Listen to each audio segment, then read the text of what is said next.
Shalom, semangat pagi. Hari ini saya ingin berbagi pengalaman yang kami alami hari Sabtu yang lalu. Jadi kami melakukan perjalanan menuju rumah mertua saya yang letaknya ada di kecamatan yang berbeda. Untuk sampai di sana, kami harus melewati ada 4 lampu rambu lalu lintas. Dan yang membuat kami sangat terkesima adalah keempat-empatnya menunjukkan lampu berwarna hijau. Di lampu yang keempat, saya katakan pada suami saya, kayaknya dari tadi lampu yang kita lewatin itu warna hijau semua ya. Iya ya, katanya.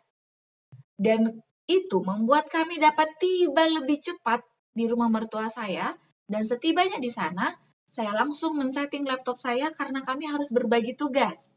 Jadi saya di bagian depan, saya harus menghandle kegiatan ibadah anak-anak untuk kelas usia kindergarten. Dan di dalam rumah, suami saya melayani sebagai pembawa acara untuk ibadah online keluarga bersama dengan keluarga di kota-kota yang lain. Saya sangat bersyukur bagaimana Tuhan menyertai perjalanan kami.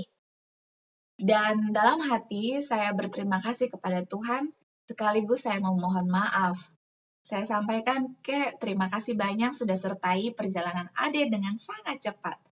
Tapi Ade juga minta maaf karena Ade telat menyadari kebaikan kakek.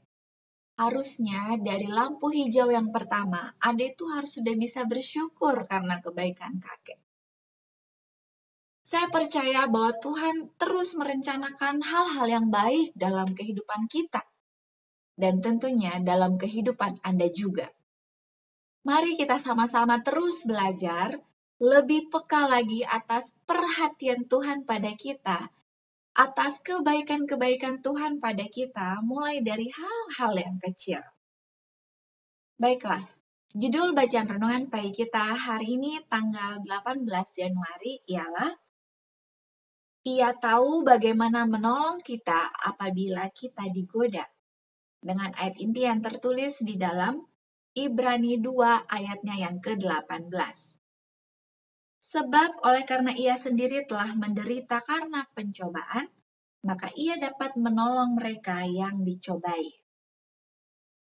Meskipun menanggung pencobaan-pencobaan yang paling ngeri, Kristus tidak gagal ataupun tawar hati. Ia sedang melakukan peperangan demi kepentingan kita. Dan sekiranya ia bimbang, sekiranya ia menyerah kepada penggodaan, keluarga manusia pasti sudah hilang. Alkitab memberikan hanya sedikit saja keterangan tentang perjuangan dengan iblis dalam penggodaan di padang belantara. Tetapi itulah suatu ujian yang hebat sekali. Kristus keluar sebagai pemenang, menanggung ujian dan pencobaan itu demi kepentingan kita. Betapa sedikit manusia dapat mengerti kekuatan penggodaan yang dihadapi Kristus. Betapa sedikit manusia mengerti tentang ujian itu atas mana tergantung nasib dunia ini. Penebus dunia ini bukannya berperang melawan daging dan darah, melainkan melawan segala penguasa dan kuasa, melawan penghulu dunia yang memerintahkan kegelapan. Segenap surga menaruh perhatian terhadap peperangan ini, dan betapa kesukaan, betapa besarnya kegirangan di surga, karena pertolongan telah ditangguhkan atas Dia yang berkuasa mengalahkan dan berkuasa untuk menyelamatkan. Betapa suatu peristiwa yang luar biasa ketika Kristus menaruh dirinya dalam posisi Adam dan menderita ujian di mana Adam telah kalah. Dan oleh perbuatan ini menaruh manusia atas kedudukan yang lebih beruntung, berkenan kepada Allah di mana ia boleh menang melalui jasa-jasa Yesus. Dalam namanya, oleh anugerahnya, manusia boleh menjadi seorang pemenang sama seperti Kristus juga beroleh kemenangan. Dalam Kristus, keilahian dan kemanusiaan dipersatukan, dan satu-satunya jalan dengan mana manusia boleh memperoleh kemenangan ialah ikut ambil bagian dalam sifat ilahi. Keilahian dan kemanusiaan bergabung di dalam Dia yang memiliki sifat Kristus. Rasul Paulus menulis, itulah sebabnya, maka dalam segala hal ia harus disamakan dengan saudara-saudaranya, supaya ia menjadi imam besar yang menaruh belas kasihan. Sebab imam besar yang kita punya bukanlah imam besar yang tidak dapat turut merasakan kelemahan-kelemahan kita. Sebaliknya, sama dengan kita, ia telah dicobai hanya tidak berbuat dosa. Tuhan mau kita itu menang dalam setiap penggodaan iblis. Nah, aplikasi yang dapat kita lakukan hari ini, mari kita menang terhadap godaan iblis yang terus mencoba kita untuk marah.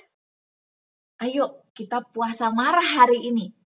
Kalau kita bisa melatih kemarahan kita setiap hari, kita akan semakin mahir untuk memilih tidak akan marah.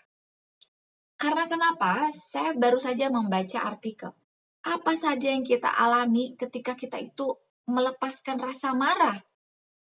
Artikel itu ada banyak, dan saya baca satu persatu menceritakan ada beberapa hal yang akan kita rasakan. Yang pertama itu kita akan stres ketika kita marah. Dan tubuh kita akan merasa panas karena otak akan memerintah jantung kita untuk berdenyut dengan cepat. Dan itu akan membuat tubuh kita suhunya jadi panas. Selain itu, dengan marah-marah juga, saya merasa saya akan sulit untuk tidur. Betul ya? Ada yang sama dengan saya? Kalau marah jadi susah kita untuk terlelap. Dan kalau kita juga memilih untuk marah, akan ada beberapa penyakit yang mengikuti. Ada yang menulis artikel itu, ada yang tulis kita akan mengalami stroke, tekanan darah tinggi, penyakit jantung, dan masih banyak penyakit yang lain. Yang ada merugikan kita ya. Karena itu saya mau mencoba dan saya mengajak Anda juga.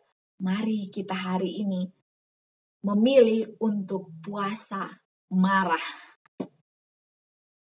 Slogan kita, awali hari ini dengan renungan pagi. Ada begitu banyak pencobaan yang kita alami dan ada begitu banyak juga rasa syukur yang kita alami. Saya ingin menjadi sahabat doa Anda. Mari, saya mengundang Anda untuk berbagi beban yang Anda miliki.